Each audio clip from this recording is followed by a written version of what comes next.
Speaker sir, बहुत बहुत धन्यवाद। जैसे जैसे भारत विकास और आध्यात्मिक के जादुई पथ की ओर बढ़ रहा है, प्लीज माननीय गृह मंत्री जी।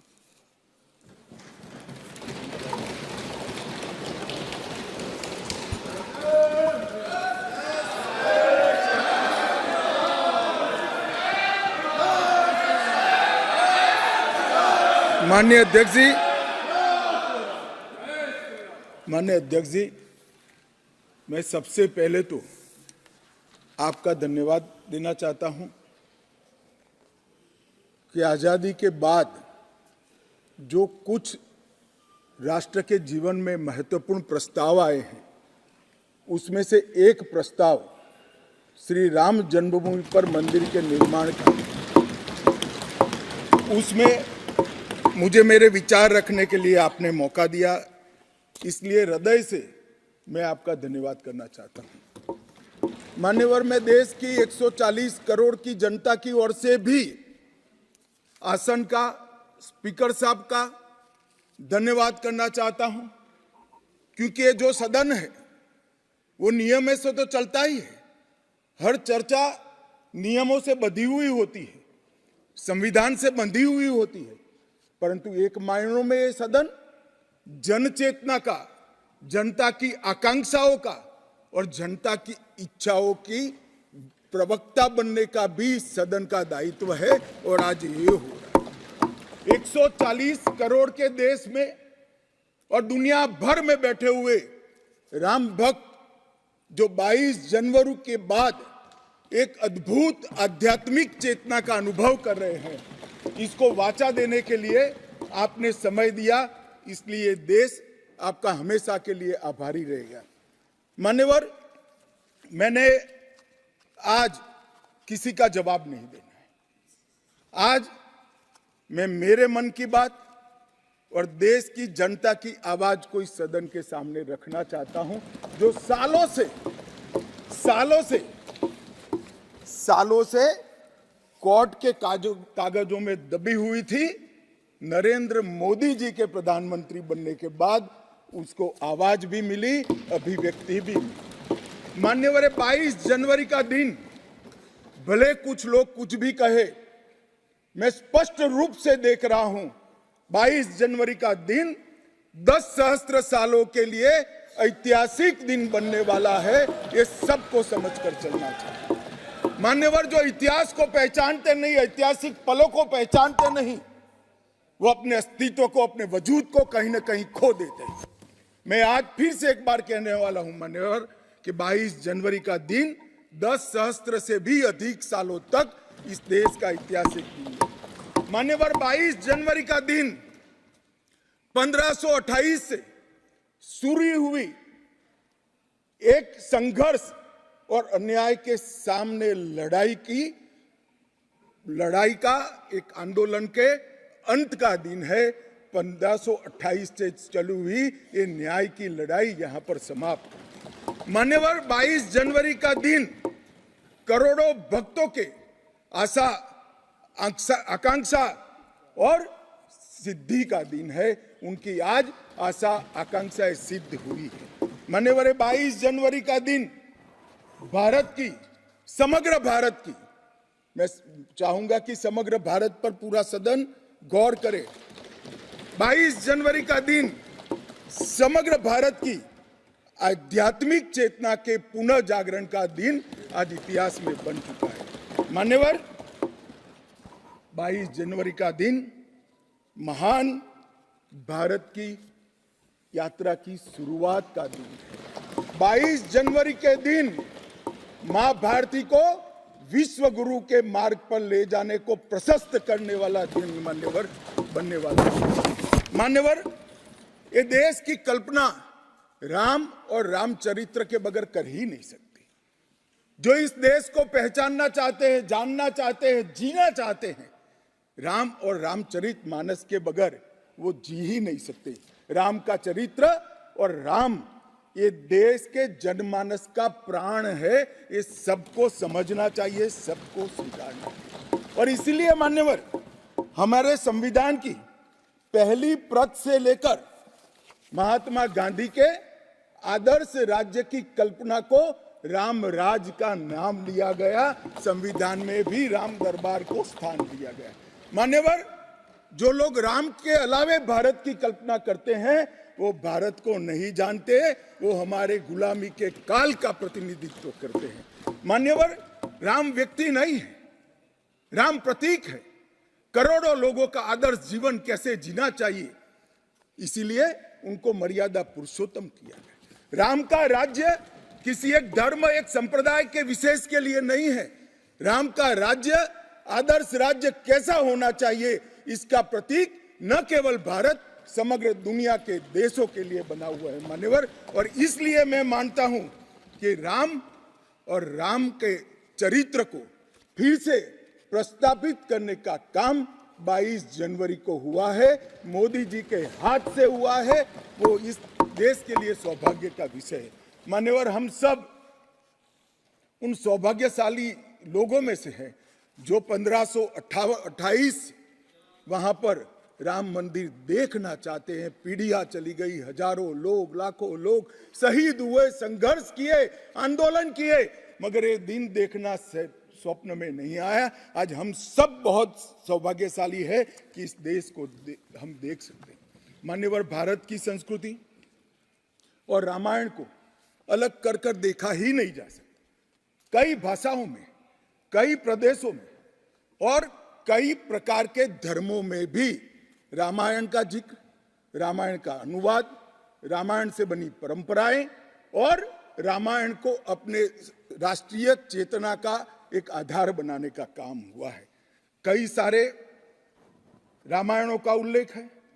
संस्कृत में वाल्मीकि रामायण, अध्यात्म रामायण, आनंद रामायण, अवधी में रामचरितमानस, ओडिया में 13 प्रकार के रामायण, तेलुगु में रंगनाथ रामायण, रघुनाथ रामायण, कन्नड़ में कुमुदेंदु रामायण, तोरवे रामायण, बतलेश्वर रामायण, असमिया में कथा रामायण, सप्तकांड रामायण और शंकरदेव ने भी वरगीत के अंदर रामायण का वर्णन किया।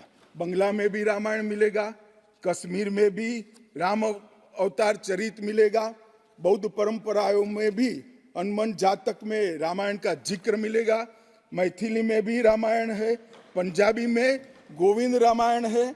इतना ही नहीं, ओवैसी साहब चले गए, मुल्ला मसीही ने भी रामायण मसीही लिखकर सबके लिए इस आदर्श को प्रस्तावित किया है।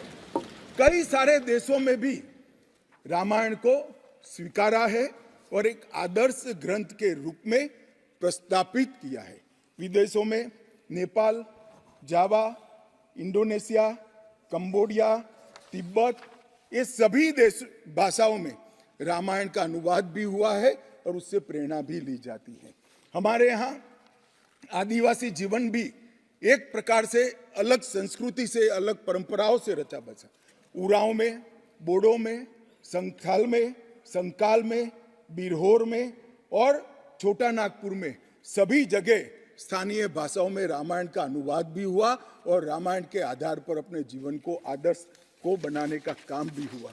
मान्यवर, राम और रामायण से अलग इस देश की कल्पना हो ही नहीं सकती। मान्यवर, ये जो राष्ट्र की इच्छा की परिपूर्ति सम्माननीय मोदी जी के हाथ से 22 जनवरी को अभिजीत मुहूर्त में हुई है, ये लड़ाई 1528 से लड़ी जा रही है। दशकों तक ये लड़ाई चली मान्यवर, दशकों तक लड़ाई चली। लगभग 1858 से कानूनी लड़ाई चल रही है। जब से अंग्रेजों का शासन था, 330 साल के बाद कानूनी लड़ाई का आज अंत आया है और रामलला अपने गर्भगृह के अंदर विराजमान हुए हैं। मान्यवर, 330 साल के बाद और 1528 से एक लंबा जो आंदोलन चला उसकी समाप्ति हुई है और देश की आध्यात्मिक चेतना की जागृति हुई है। मान्यवर, मैं इतना ही कहना चाहता हूं, ये आंदोलन से अनिभिज्ञ होकर कोई इस देश के इतिहास को पढ़ ही नहीं सकता। आज से नहीं, 1528 से हर पीढ़ी ने इस आंदोलन को किसी न किसी स्वरूप से वाचा दी और ये मामला लंबे समय तक अटका रहा, भटका रहा, लटकता रहा। आज मोदी जी के समय में ही इसको परवान चढ़ना था, इस स्वप्न को सिद्ध होना था और आज देश स्वप्न सिद्ध होता हुआ दिखा है। माननीय राम जन्मभूमि का जो इतिहास है ये बहुत लंबा है। अनेक राजाओं, संतों, निहंगों, अलग अलग संगठनों और कानून विशेषज्ञों ने ये लड़ाई में योगदान दिया है। मैं आज ये 1528 से 22 जनवरी 2024 तक की संपूर्ण कानूनी और युद्धों की और आंदोलनों की लड़ाई को, ये सभी योद्धाओं को बहुत विनम्रता से स्मरण करना चाहता हूं और उनकी लड़ाई जब आज समाप्त हुई है तब मुझे विश्वास है मान्यवर वो जहां भी होंगे बड़ी आनंद की अनुभूति करते होंगे, अपनी श्रद्धा को चरितार्थ करने की अनुभूति करते होंगे। गिलहरी के समान कई लोगों ने अपना योगदान दिया और मान्यवर ये राम सेतु जो बनना था 1528 से 22 जनवरी 2024 तक का, ये सेतु का भूमि पूजन भी नरेंद्र मोदी जी ने किया और प्राण प्रतिष्ठा भी नरेंद्र मोदी जी के। मान्यवर 1990 में जब ये आंदोलन ने गति पकड़ी उसके पहले से ही भारतीय जनता पार्टी का ये देश की जनता को वादा था। हमने पालमपुर कार्यकारिणी के अंदर हमने एक प्रस्ताव पारित कर कहा था कि राम मंदिर का निर्माण, इसको कोई एक धर्म के साथ नहीं जोड़ना चाहिए, ये देश की चेतना की पुनर्जागृति का आंदोलन है। इसलिए हम राम जन्मभूमि को मुक्त कराकर, कानूनी रूप से मुक्त कराकर वहां पर राम मंदिर की स्थापना करेंगे। अब इस देश में प्रॉब्लम क्या है साहब, जब चुनाव में घोषणा पत्र में लेते हैं तो कहते हैं चुनाव में वोट प्राप्त करने के लिए लिया, चुनावी वादा है। ये भाजपा ऐसे ही वादे करती है, 370 हो, राम जन्मभूमि हो, यूनिफॉर्म सिविल कोड हो, ट्रिपल तलाक समाप्त करना हो। अब ये कहते हैं आप ऐसे ही वादे करते हैं और ये वोट प्राप्त करने का जरिया होता है, और जब हम इसको पूरा कर देते हैं तो बड़ी खिलाफत करते हैं। मैं आज भी कहता हूं भारतीय जनता पार्टी और हमारे नेता नरेंद्र मोदी जी मान्यवर जो बोलते हैं, जो कहते हैं, वो करते हैं। हमारी पार्टी का चरित्र है और ये कोई छिपी हुई बात नहीं है। किस चीज का आक्रोश?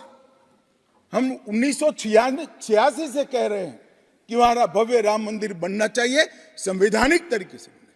कुछ लोगों ने यहां पर और बाहर मीडिया के सामने प्रतिक्रिया व्यक्त की, वो कानून की दुहाई देते हैं। मैं उनको पूछना चाहता हूं कि मान्यवर क्या सुप्रीम कोर्ट की 5 जजों की खंडपीठ के जजमेंट से आप वास्ता रखते हो या नहीं रखते हो? भारत के संविधान से वास्ता रखते हो या नहीं रखते हो? किसी ने अगर सुप्रीम कोर्ट की अवहेलना कर वहां पर मंदिर बनाया होता तो आप कुछ भी कह सकते थे, मगर जब देश की सर्वोच्च अदालत के 5 जजों की खंडपीठ ने, और जिसकी अध्यक्षता स्वयं चीफ जस्टिस ऑफ इंडिया और आने वाले 4 चीफ जस्टिस कर रहे थे, ऐसी महत्वपूर्ण बेंच ने जब ये निर्णय लिया, तब आप कैसे कन्नी काट सकते हो? मान्यवर, निर्णय पसंद हो तो स्वीकार कर लेना, सुप्रीम कोर्ट का सम्मान करना, और कोई निर्णय पसंद ना आए तो सुप्रीम कोर्ट के भी बड़ा बुरा करना, ये ठीक नहीं है। मान्यवर, सुप्रीम कोर्ट के निर्णय ने आज पूरी दुनिया में भारत के पंथ निरपेक्ष चरित्र को उजागर किया है। दुनिया में एक भी देश ऐसा नहीं है जहां बहुमत समाज ने अपनी आस्था का निर्वहन करने के लिए इतनी लंबी कानूनी लड़ाई लड़ी। हमने राह देखी है, सुप्रीम कोर्ट में लड़ाई लड़ी, और सुप्रीम कोर्ट का जजमेंट आने के बाद वहां पर आज भव्य राम मंदिर बना है। मान्यवर, जो बोल रहे हैं उनको भी सब मालूम है कि क्यों बोल रहे हैं। मैं आज फिर से कहना चाहता हूं, हमारे गुजरात में एक कहावत है, हवन में हड्डी नहीं डालनी चाहिए। पूरा देश जब आनंद में डूबा है, पूरा देश आध्यात्मिक चेतना की जागृति का अनुभव हो रहा है, भैया स्वागत कर लो, साथ में जुड़ जाओ, इसी से देश का भी भला है और सबका भला है। मान्यवर, एक लंबी लड़ाई के बाद स्थगितता में पड़े हुए मामले को नरेंद्र मोदी जी ने एक युग परिवर्तन करने के लिए, जब मोदी जी को देश की जनता ने लंबे समय के बाद और कांग्रेस के बगैर किसी दल ने पहली बार पूर्ण बहुमत के साथ प्रधानमंत्री बनाना, तब से ये लड़ाई शुरू हुई। मान्यवर, 14 से 19 तक राम जन्मभूमि मंदिर की लड़ाई चली, उसका ट्रांसलेशन हुआ, सालों लगे, लाखों पेज का अनुवाद हुआ, अनुवाद होकर कोर्ट के सामने गया, बीच में चुनाव आ गया, कोर्ट ने माना कि चुनाव के वक्त फैसला देंगे तो इसको शायद अलग दृष्टि से देखा जाएगा, कोई बात नहीं। चुनाव के बाद फिर से मोदी जी आ गए और फिर केस चला और अंततोगत्वा जब कोर्ट ने न्याय किया, तब 5 अगस्त 2020 को 19 को मोदी जी ने इसकी नींव रखकर इसकी शुरुआत। मान्यवर, ये जो 20 से 24 की यात्रा है, वो 20 से 24 की यात्रा भी समझनी चाहिए। राम जन्मभूमि का आंदोलन ऐसे ही नहीं चला, इसके साथ हर गांव, हर घर में, हर करोड़ों राम भक्त, अनेक संगठन, भारतीय जनता पार्टी, राष्ट्रीय स्वयंसेवक संघ समेत घर घर गए, शिला लेकर गए, पूजा की और वो पत्थर को राम मंदिर की शिला बनाकर अयोध्या तक पहुंचाने का काम। करोड़ों लोगों ने अपनी श्रद्धा, अपनी इच्छा संवैधानिक तरीके से, शांतिपूर्ण तरीके से अयोध्या पहुंचाई और सुप्रीम कोर्ट ने जब जजमेंट दे दिया, निर्णय दे दिया, तब जाकर राम मंदिर के निर्माण की शुरुआत हुई। अडवाणी जी ने सोमनाथ से अयोध्या यात्रा भी की और इसके साथ साथ निहंगों ने शुरू करी हुई लड़ाई, अशोक सिंघल जी जो चरम सीमा पर ले गए थे, अडवाणी जी ने जन जागृति की और मोदी जी ने जन आकांक्षा की पूर्ति कर कर एक आध्यात्मिक चेतना का जागरण कर दिया। मान्यवर,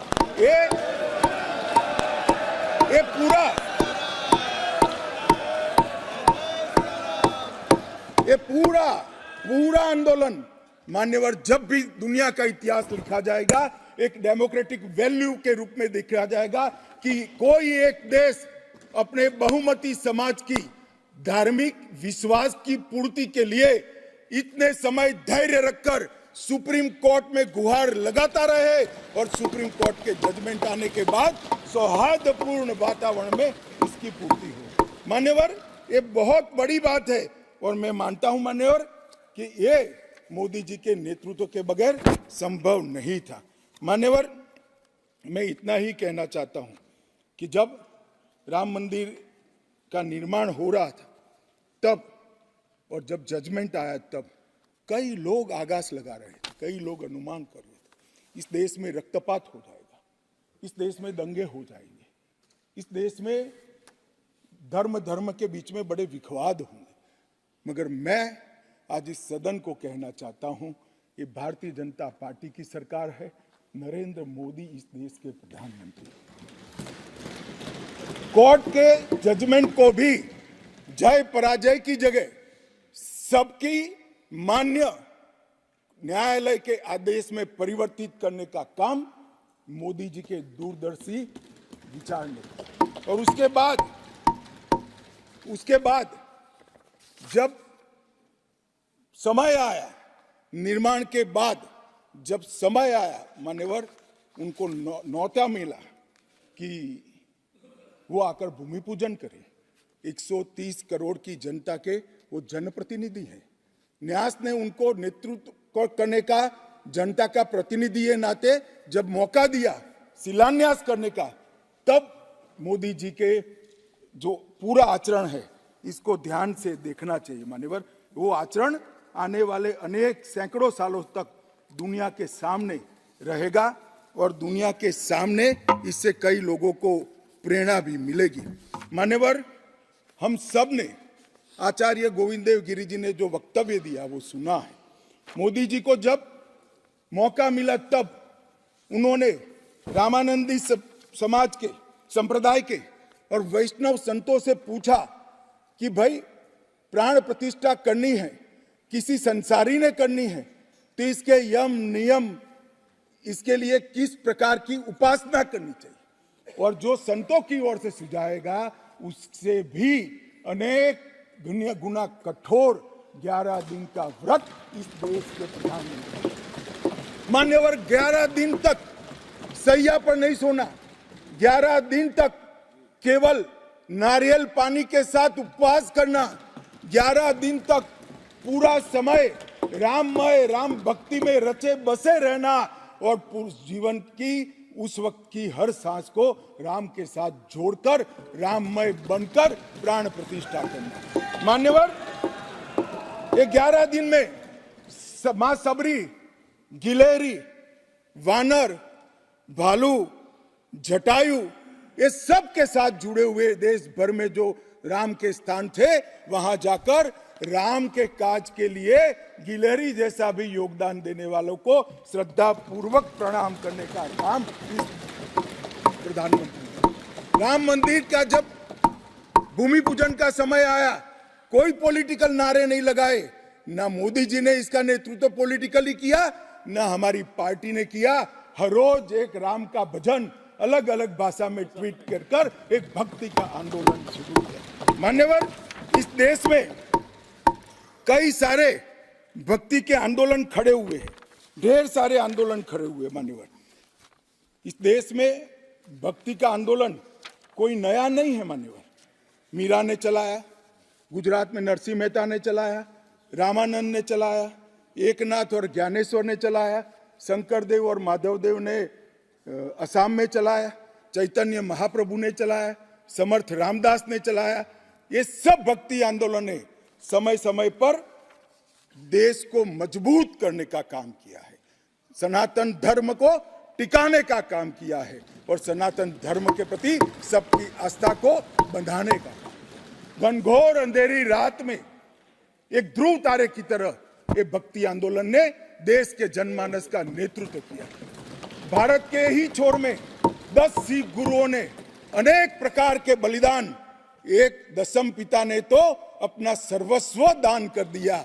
इस प्रकार के त्याग की भी इस देश की परंपरा रही, परंतु ये समग्र भारत के हजारों साल लंबे सांस्कृतिक और राजनीतिक इतिहास में एक शासक ने, एक जनता के व्यक्ति ने, एक जनता के प्रतिनिधि ने अपने यम, नियम, तप और उपासना से भक्ति चेतना की जागृति की, तो इसका एकमात्र घटना नरेंद्र मोदी जी ने की। और मैं तो स्वयं अनुभव कर रहा हूं। मैं उस दिन बैठा था लक्ष्मी नारायण मंदिर में, दिल्ली में बिरला मंदिर में, जो जनता थी, जो लोग थे, सबकी आंखों में आंसू थे। पूरा देश राममय हो गया था और जय श्री राम के नारे लगा रहा। मान्यवर, मोदी जी ने बड़ी शालीनता के साथ विजय के, पराजय के कोई भाव के बगैर जय श्री राम के युद्ध के नारों से पूरी दुनिया जानती है। जय श्री राम की वानर सेना का युद्ध का घोष था, पूरी दुनिया जानती है। जय संघर्ष चला तब जय श्री राम चला और मंदिर बना तो जय सिया राम हो गया। संघर्ष से भक्ति की यात्रा पूरे देश को आगे ले जाने वाली यात्रा है। मान्यवर,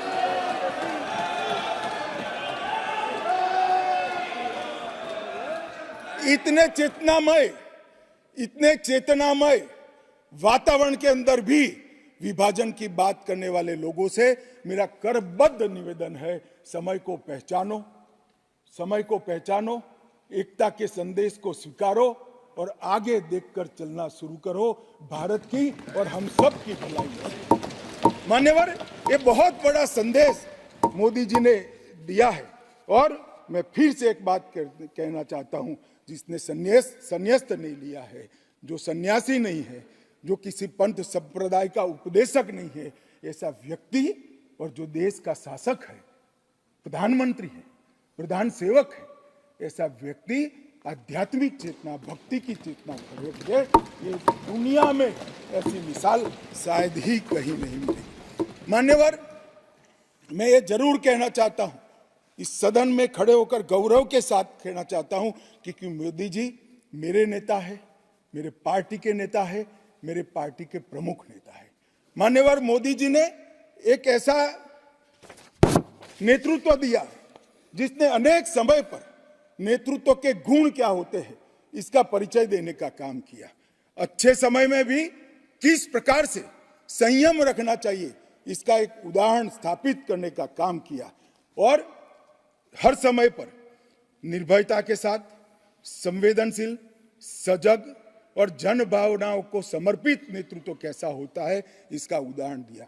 इनके 10 साल के कालखंड के अंदर अनेक प्रकार के पड़ाव आए हैं। माननीय, ये भी राम जन्मभूमि के आंदोलन जैसे ही पड़ाव रहे हैं, क्योंकि जो गड्ढा ये खोद कर गए थे वो गड्ढे को भरकर उसमें महान भारत की इमारत बनाना ये राम मंदिर की यात्रा से कोई कम यात्रा नहीं है। मान्यवर, सबसे पहले मैं कहता हूं कि जो आर्थिक क्षेत्र के अंदर जो बदहाली करी थी, जो पॉलिसी पैरालिसिस वाली गवर्नमेंट थी, सैकड़ों पॉलिसियां बनकर आज 11वें नंबर से 5वें नंबर पर हमारे अर्थतंत्र को ले जाकर एक नीति के आधार पर चलने वाला राज्य, नीति के बनाने वाले नेता कैसा होता है उसका उदाहरण दिया। कोविड आया तो भयभीत हुए बगैर, सरकार की मशीनरी कम पड़ जाएगी, जब तक आंदोलन पूरा देश नहीं लड़ेगा इससे हम नहीं लड़ पाएंगे, वो जानते हुए एक मोर्चे पर वैक्सीन का इनोवेशन का काम चालू रहा, दूसरे मोर्चे पर हेल्थ इंफ्रास्ट्रक्चर का अपग्रेडेशन का काम चालू रहा, तीसरे मोर्चे पर हर गरीब के घर में अनाज पहुंचाने का काम चालू रहा, चौथे मोर्चे पर जो कोविड की दर्दियों की शुश्रूषा कर रहे थे उनका नेतृत्व करने का काम चालू रहा और 5वें मौके पर जनता कर्फ्यू, दिया जलाना, थाली बजाना, हंसने वाले आज रोड पर घूमते हो गए, उनको मालूम नहीं है पूरी दुनिया मोदी जी के संवेदनशील और समग्रता से भरे हुए नेतृत्व को आज स्वीकार। मान्यवर, यही समय में कोविड का पड़कार भी आया, यही समय में 62 की तरह चीन ने अपना मुंह दिखाना शुरू किया, दृढ़ता के साथ नेतृत्व छाती सीना तान कर खड़ा रहा, हिंदुस्तान की 1 इंच जमीन नहीं।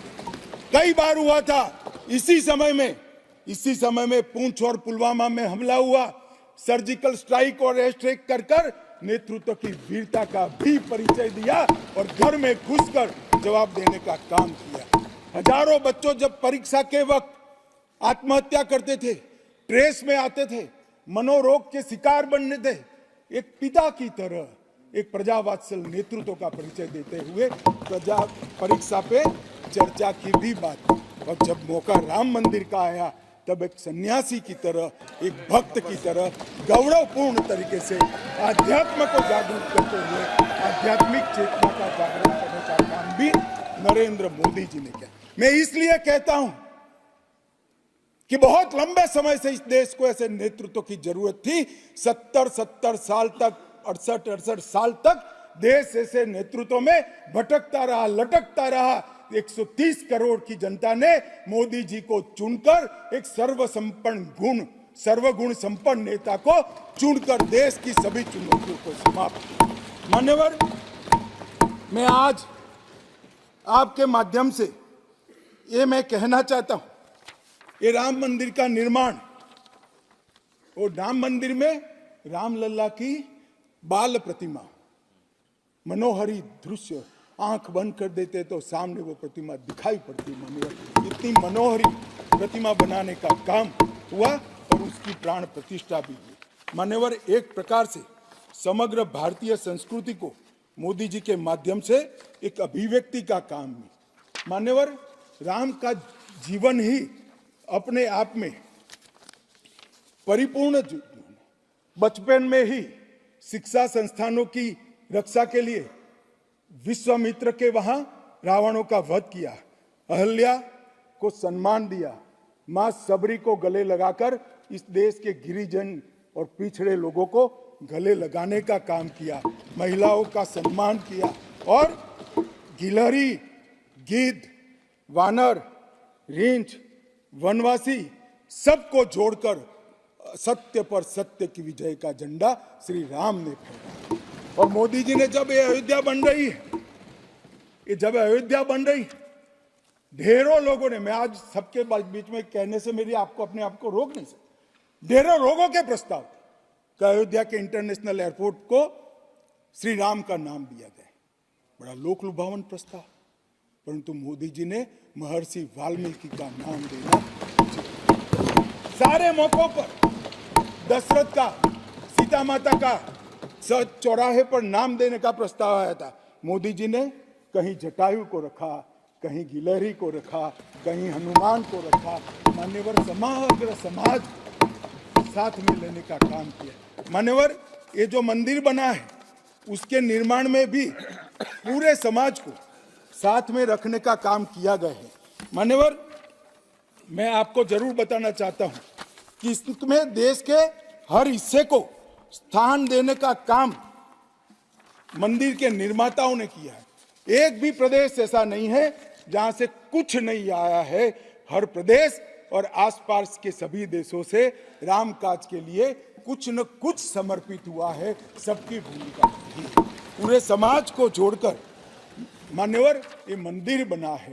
ये सामाजिक एकता का एक अद्भुत उदाहरण है मंदिर है। सांस्कृतिक पुनर्जागरण का अद्भुत उदाहरण है मंदिर है। मान्यवर, अयोध्या में राम मंदिर विध्वंस के सामने विकास का विजय है। मान्यवर, अयोध्या में राम मंदिर धर्मांधता के सामने आध्यात्मिकता और भक्ति का विजय है। मान्यवर, भारत के गौरवमय युग की ये शुरुआत है। आत्मनिर्भर भारत और विकसित भारत का रास्ते का प्रशस्तीकरण का पॉइंट है और भारत माता को विश्व गुरु बनाने के रास्ते की मान्यवर शुरुआत है।